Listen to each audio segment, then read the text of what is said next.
અમારા જે બી ભાવેશભાઈના ફાર્મનો જે બી ગૌચરનો વિષય હતો એ સરકાર દ્વારા જે પણ તોડી પાડવામાં આવેલ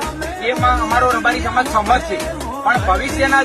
દિવસોની અંદર જો અમારા રબારી સમાજના કોઈ પણ યુવાનોને આવી રીતના રાજકારણની અંદર ટાર્ગેટ કરવામાં આવશે અને ખોટી રીતે કનડગત કરવામાં આવશે તો ગાંધીનગર ખાતે સમસ્ત રબારી સમાજ, ભરવાડ સમાજ અને સમસ્ત માલધારી સમાજ આ બાબતે ઉગ્ર આંદોલન કરશે, જેની સરકારે નોંધણી લેવી. જય વનવાળા, જય વાલીના. દિલ્હીયા મુકામે જે ઘટના બની એ ઘટનાના અંદર આજે મારા સમાજના આગેવાનો, વડીલો બધા ભેગા થઈ અને જે દરબાર સમાજ, ઠાકોર સમાજને અમે એવી વિનંતી કરી કે પહેલેથી રબારી સમાજ, દરબાર સમાજ કે ઠાકોર સમાજ એક ભાઈ, એક આપણે એકબીજાના પરિવાર તરીકે રહ્યા છીએ.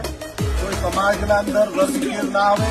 સમાજના ટોળાશાહી, સમાજને સામે જૂથમાં લાવવા માટેના